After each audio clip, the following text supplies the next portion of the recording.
A little bit of woman faces today, but I'm so pleased for everyone that's here.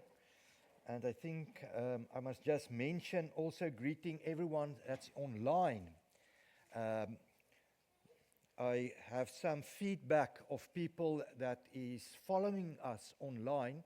People obviously in our church, maybe they can't attend, and even people outside of our church, people from my previous church, some of our friends, some people in South Africa. And it's so nice to connect with people all over the world that is following this ministry, and I hope that this time together will be a big blessing. So I'm so excited. We start today a new series, Living Your Calling, and we just end a series that's We Are the Church, and I think this is a good follow-up on being church. There's also a calling on your life. So today I want to talk to you, those who are feeling stuck. You can be stuck in your faith, stuck in your spirit. You can be stuck in your belief. Maybe you want God to do things for you, but you still feel stuck, and you just know there must be more than what you are experiencing now in your spiritual life.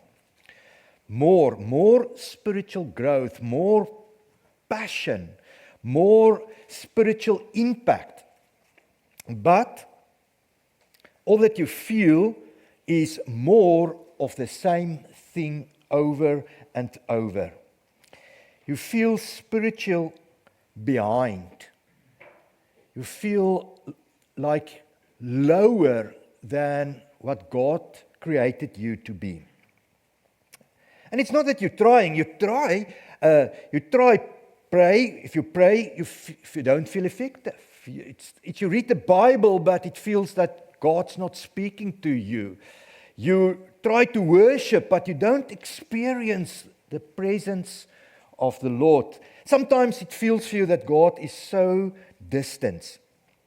So what you do is you keep plowing, you keep living, you're just pushing through day by day, every day. You feel spiritual stagnant, and although you're praying and asking, and I really pray that this series will be for you.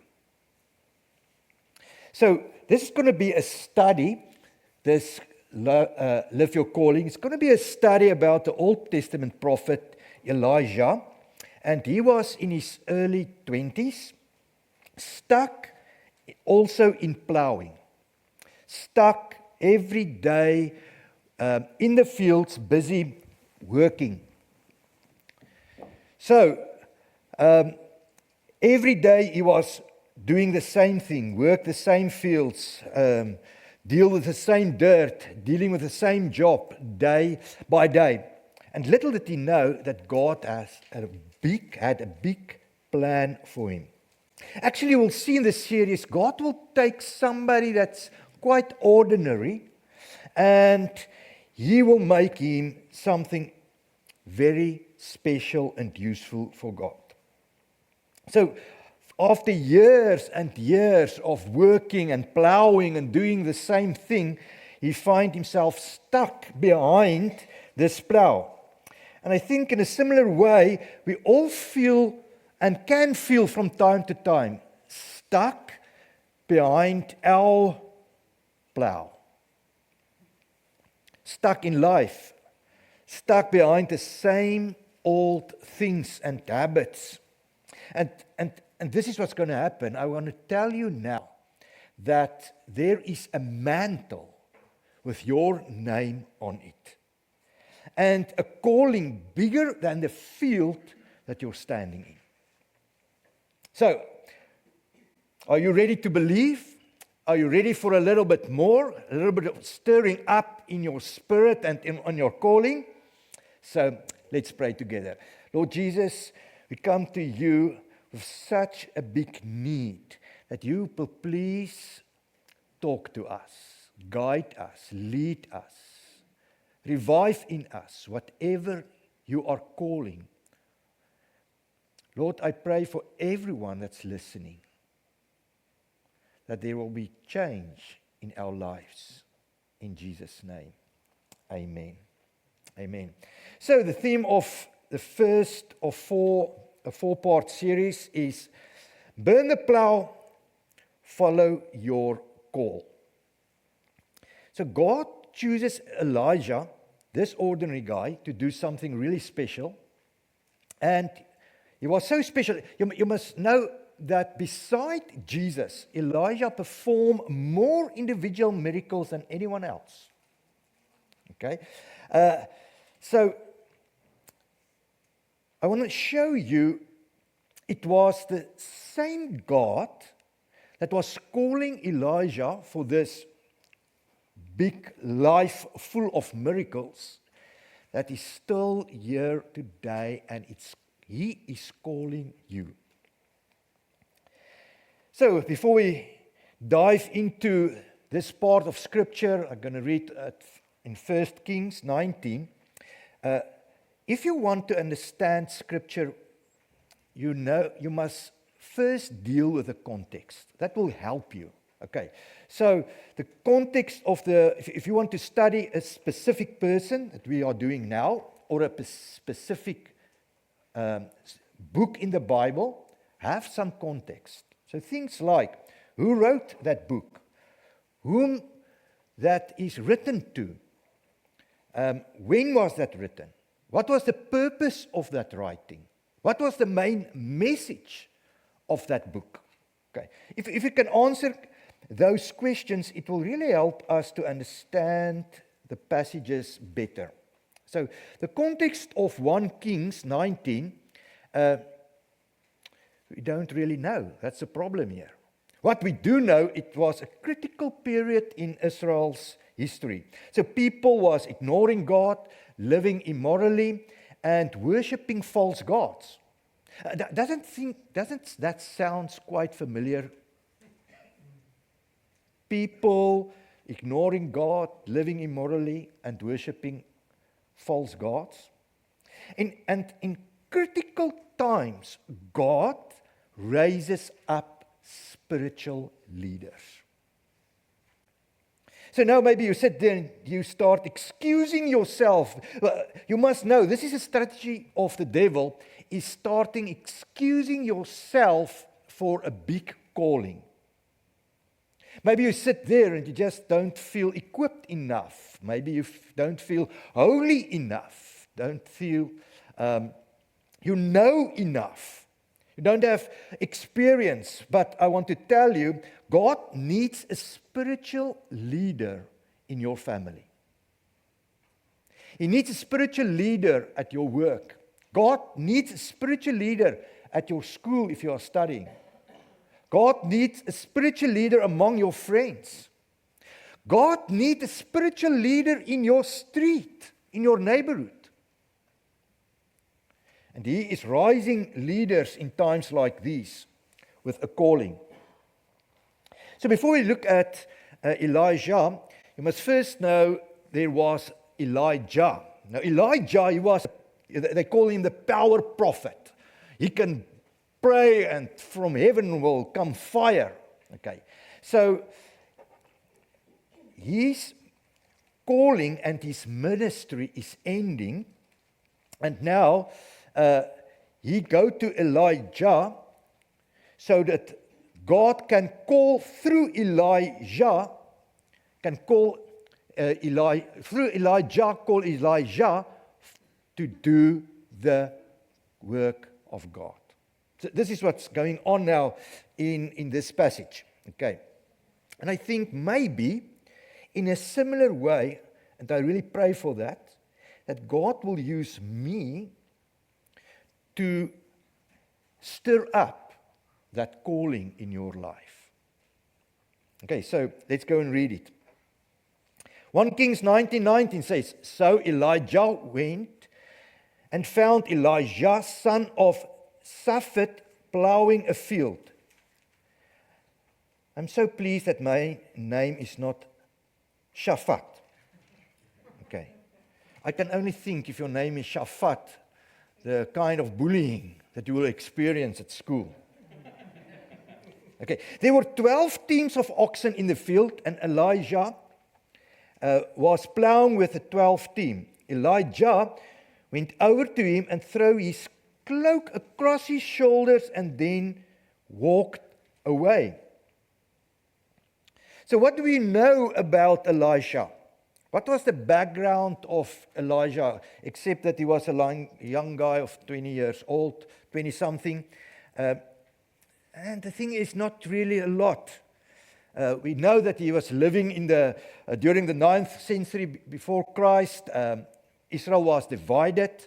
We know that Elisha didn't graduate, didn't go to school, he didn't belong to a group of monks.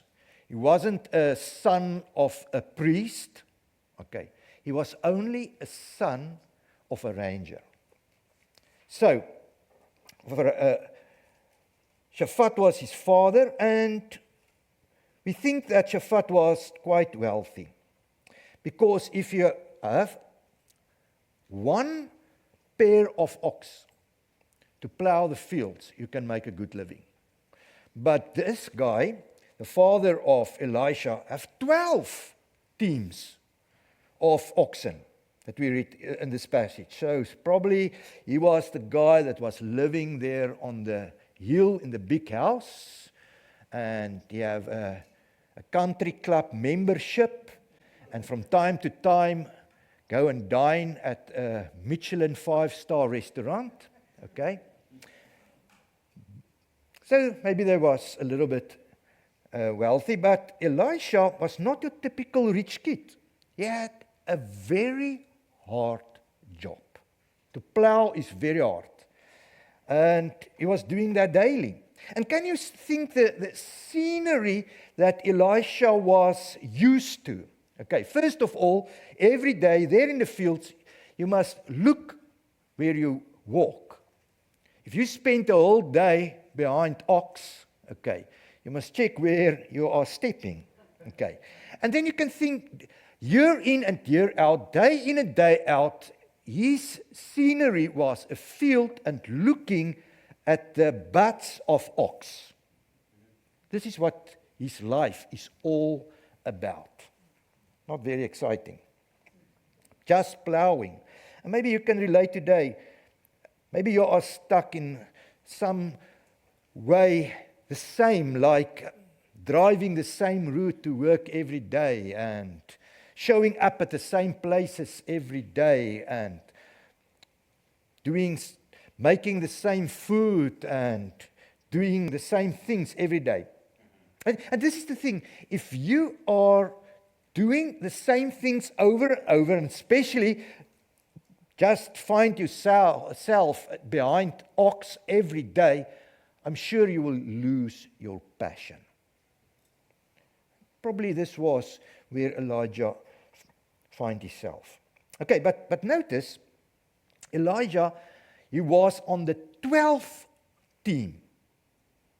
Okay, so there was other workers, and now Elijah, the big prophet, he's showing up at this field on this day, and he get to the first team, and he passes the first team and the first worker, and he passes the second one, and the third, and the fourth, and the fifth, and the sixth, and the seventh, up to he get up to the 12th one, the one that last in line.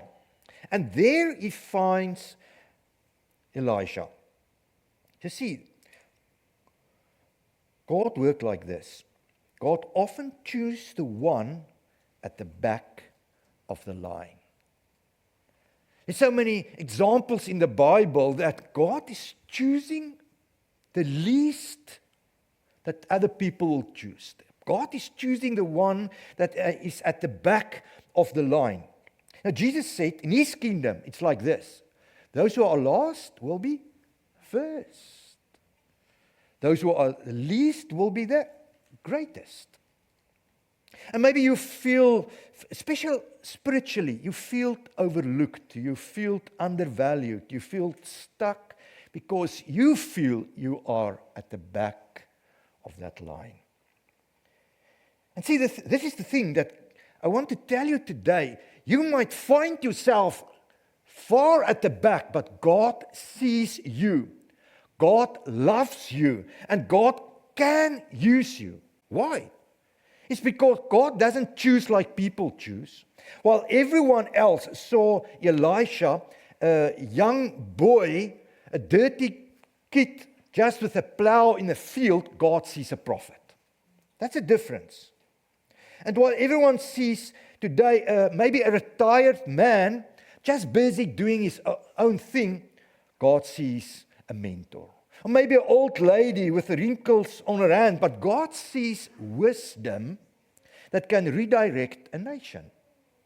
Maybe everyone is seeing a young mom exhausted changing diapers, but God sees somebody that's raising the next generation of spiritual leaders, while everyone else is seeing a college boy just busy with his tests and studying. God is seeing somebody that can carry the truth into the classrooms and into boardrooms. See, this is the thing about God. He sees something that the human eye can't see. And God is not just looking for the biggest and the strongest and the wealthiest and the most intelligent, the most qualified, the most equipped people. God isn't just looking for ability, God's looking for availability. And there's a big difference, because I want you to know, if there's a calling of God, you can leave the ability part to God. He's able to do anything, and He's able to do anything through you. You might feel like nothing, but you can know in Christ you can do anything. So God is really looking for people that can show up and be available for this calling. Let's have a look again at that verse 19 at the end. Elijah went over to him and threw his cloak across his shoulder. Okay, what is this cloak? They call it a mantle over his shoulders. So I wrote you, I put up there the Greek word adereth, the Hebrew word adereth. And the thing with Hebrew, if you don't know, you must read it from right to left. Okay. As soon as you do that, you will know how I feel here in the United States, driving on the wrong side of the road. Okay. Exactly the same feeling. Okay. It means a large, heavy garment made of animal hair, representing spiritual authority and anointing. So there was something happening when God take this anointing, what was on this big prophet Elijah, and through this mantle, put it on the shoulders of Elijah, transform this authority of God and this anointing of God on his shoulders.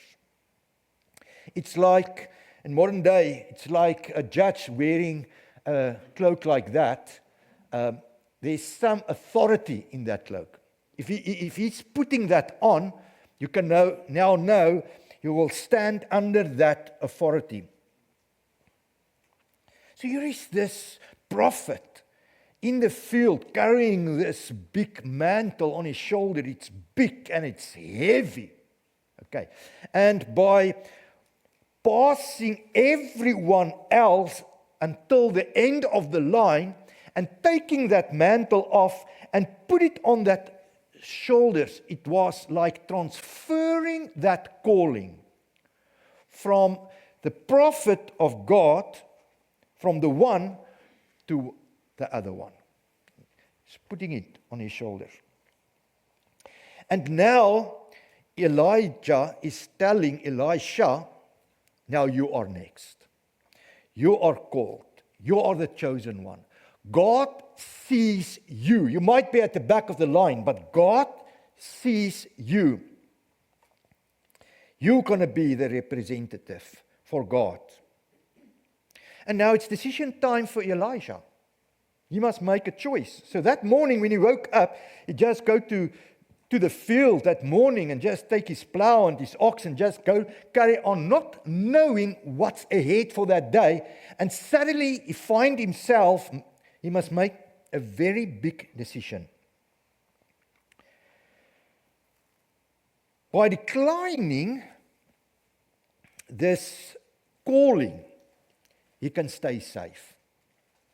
He can stay comfortable. Everything can stay predictable in his life. Okay. Or he can take this big risk. Because it's going to take a risk just to keep this cloak and just carrying on. All the security, you must know, all the inheritance. Because someday, this field, all these other ox and all these other workers, he will inherit it. So there's quite a secured life for him that's lying in front of him. And so now he must decide between this life that he is heading, he's just straight in this path, just going forward in this, he's stuck, but there is something waiting for him, or he must take that risk to do something else. Follow God's call. And see, sometimes we can feel so safe being stuck. For some people, it's all right to be stuck. It's all right to experience this dullness in their spiritual life. It's all right just going on, just plowing, just doing the stereotype of thing. For some people, it's safe to be boring. For some people, it's nice to be boring. Everything must just staying the same. But when God is calling you, He takes you out of the ordinary. You must notice this. If God's going to call you, you must know you're going to step out of the ordinary things, the things that make you stuck. So now, Elisha, you have a decision to make. Let's read verse 20. Elijah left the oxen standing there, ran after Elijah and said to him, "First let me go and kiss my father and mother goodbye, and then I will go with you." He made his choice. Notice what Elijah didn't do. He didn't stall. He didn't make excuses. He didn't finish plowing. He could have easily said, "Okay, let me just finish the day's work." But he left everything. He ran after this calling. He ran after this prophet. When God calls you, you don't delay. You obey. When God calls you, you don't negotiate your terms. You surrender. And this is what's happening here. One of the biggest marks of spiritual maturity is a short time span between God's command and our obedience. A lot of people think spiritual maturity is the length that I can pray, or the knowledge about Scripture and God I can obtain. But the truth is, real spiritual maturity is that you can be in obedience. And you shorten this time. If God is telling you something, you are doing it. Is God expecting something about anything in your life? You are willing to step out in faith and do that immediately. So now, Elisha is honoring his family. He's going back. He's going to say goodbye. And then decisively, he told Elijah, "I will go with you." It's, I think, 5 of the most powerful words in your spiritual life. with your journey with God, this is so important that you can really mean it and really say this. I will go with you. Remember when I started, I told you about this vision that Jesus is walking into the storm, into this darkness. He has a calling for this church to follow him. And we have to follow him closely. And the only way we're going to do that is by saying, I will go with you. I will keep up. I will stay with you, Lord. I will go. I will stop. I will do. I will give. I will forgive. I will do whatever you told me to do. And this is now the most crazy part of a calling. The most crazy part of Elisha telling the prophet, I will go with you, is this. There was no detail.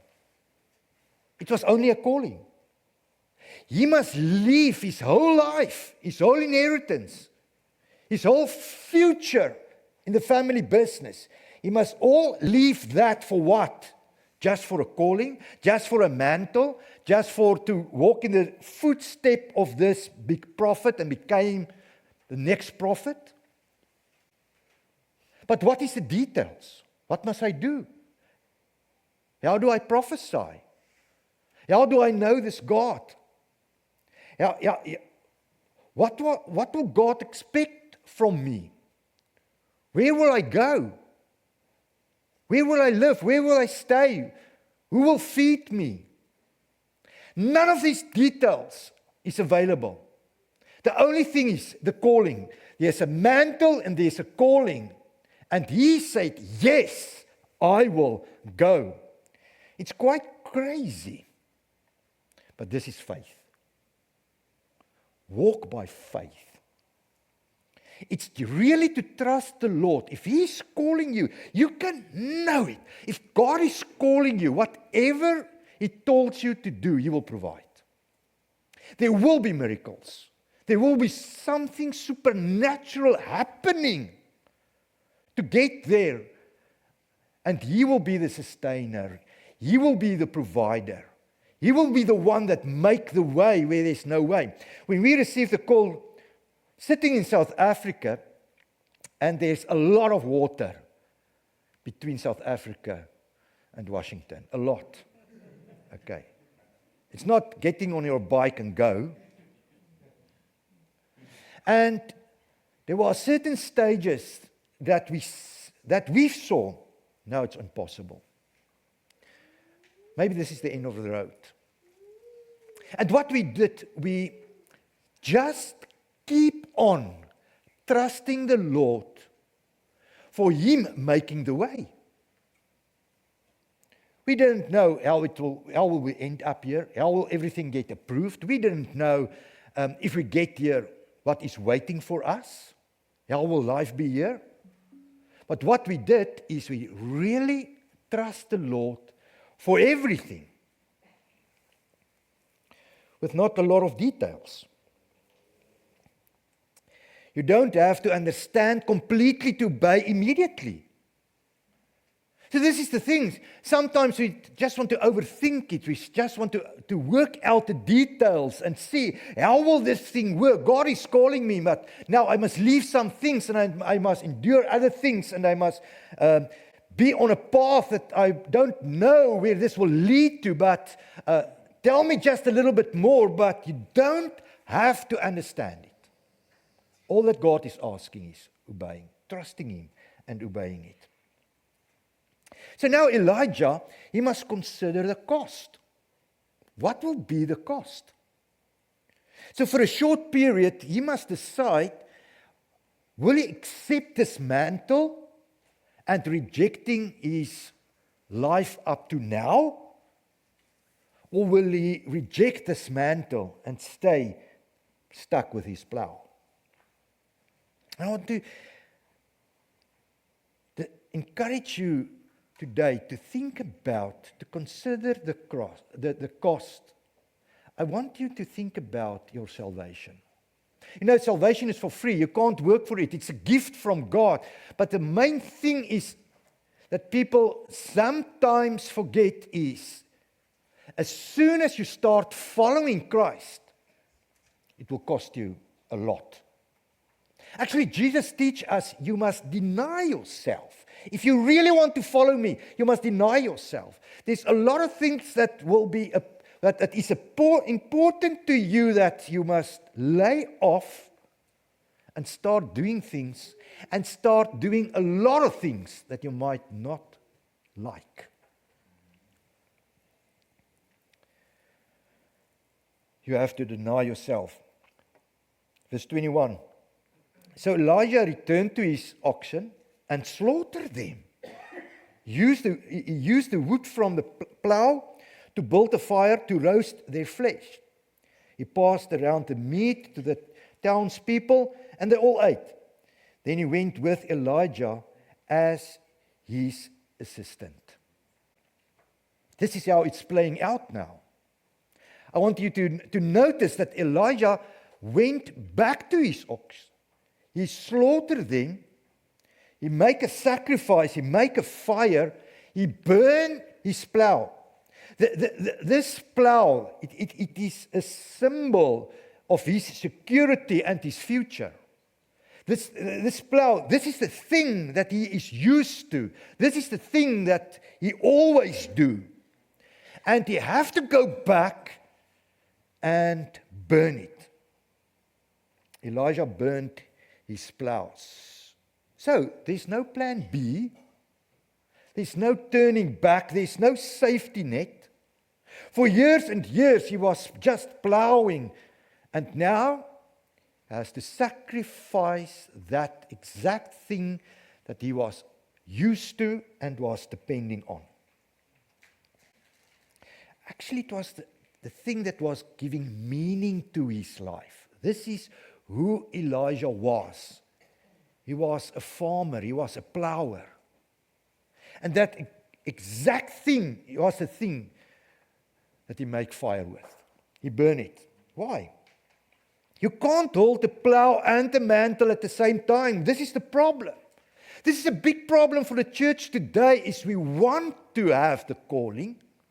We really want to do great things for God. We all do. Okay? But we are so used to hold on to our own securities, to our own lifestyle, to our own habits, to our own way of living. Don't realizing if you really want to be available for God, you have to give up a lot of things. Someone here needs to hear this today. You can't hold the plow and the mantle at the same time. You really can't. You can't have one foot in the church and one foot in the world. You can't have one foot in faith and one foot in fear.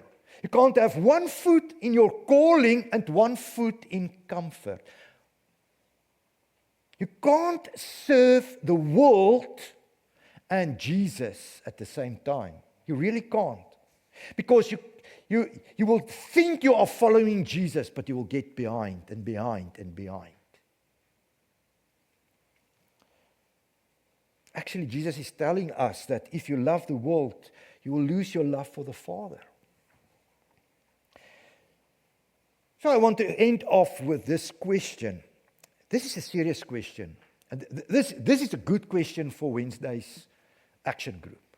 Okay, are you ready for really a big question? What plow do you need to burn so you can fully follow Jesus? What is there in your life that you are stuck with, that you are holding on, that hinders you in a fully committed, devoted life with Christ? And remember, to follow Christ is not just sitting back and in your heart, oh, I believe, so I am saved. I'm talking about the calling. We're talking about to being the church. We're talking about a mission that have to be fulfilled. We're talking about action. Doing something to follow Jesus is to getting up and do something. Are you ready for that? I wonder what is holding you back. What is that specific thing that you need to burn? To burn in your life. Something maybe it's habits. Certain habits that not pleasing God. Maybe you are busy with things in secrecy. In that hidden things that you don't want other people to know, can be the exact thing that keeping you back, keeping you stuck. Maybe there's something in your bookshelf, something in your closet. Maybe there's something on your cell phone. And you have to burn it. You have to get rid of it. You have to stop it. You have to get at that point where you see, God, I will stop. I will go. I will do whatever it takes. I will do it, Lord. Show me, and I will do it. Because I really trust the Lord, and this morning that God will show you there's things in your life that's hindering. There's things in your life. It's like a wall stopping you. And the sad story is you feel safe where you are, just carrying on, serving the Lord and serving yourself. And this is the problem with sin. You have a struggle. Maybe it's addiction. Just something to break through. Maybe it's just you don't have time. You don't have enough time. Lord, please, my life is so busy. I have this big field to cover. I still have so much to do today. But maybe next year, maybe after I finished my studies, or maybe if I can just get this promotion, or just get at a certain point in my life, then Lord, I will be more available. God is looking for availability. Wherever you are, whatever is your plow now, if you decide to follow Jesus with your whole life, you have to burn it. You have to do that. And it's all about a choice.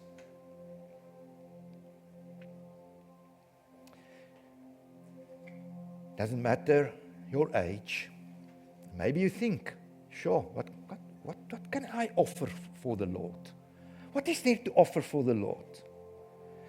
Maybe you really see your shortcomings. Please get over yourself. God needs you. He needs you just as you is, just where you are. He really needs you. And He has this big calling. You do have a mantle with your name on it. And He wants to hand it over to you. Put it on your shoulders for a calling, for His mission, for His kingdom, for His will to be done. Let's close our eyes. While you sit there and take a moment, as your eyes is closing, just take a moment and can we give the Holy Spirit a few moments to speak to us? I can really feel God wants to raise spiritual leaders.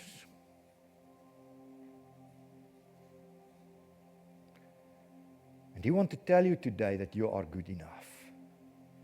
He wants to tell you that He sees you. He chooses you. He wants to use you. And the mantle that He prepares for you It's a mantle of authority. Because it comes from Him. It will be inspired by Him. This cloak that He will put on your shoulders, it will cost something.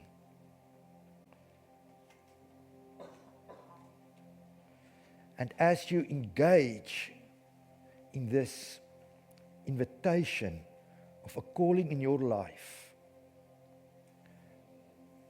Lord Jesus, I pray now that you will reveal and that you will speak deep in our hearts, in our conscience. Please show us the plows that must be burnt. Show us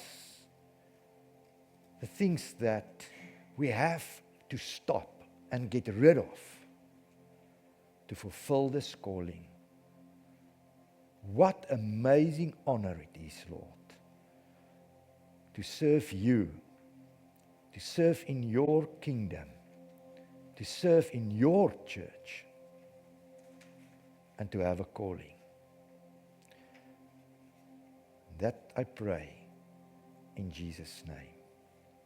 Amen. Amen. Thank you very much. We're going to stand and sing a song, and then we'll have an announcement or two to make.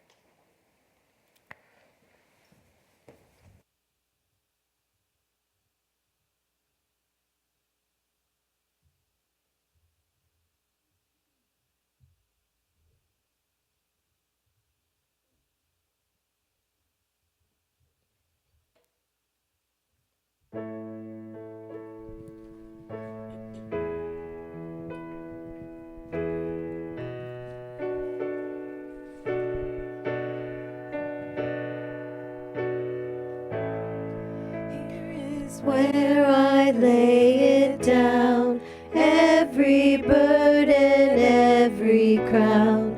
This is my surrender. This is my surrender. Here is where I lay it down, every lie and every doubt. This is my surrender. And I will make room for you to do whatever you want to do whatever you want to. I will make room for you to do whatever you want to do whatever you want to. Here is where I lay it down, every burden, every crown. This is my surrender. This is my surrender. Here is where I lay it down, every lie and every doubt. This is my surrender. And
surrender.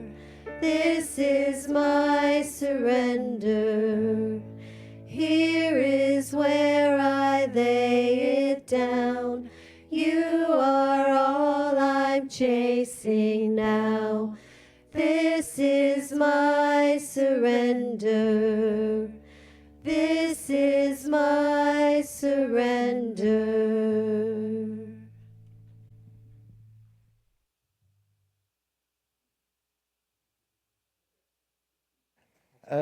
Before Steve ends off for us, okay, on the Fall Festival, is that everything?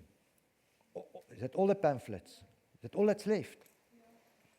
Is everything out? There's 1,000 of them.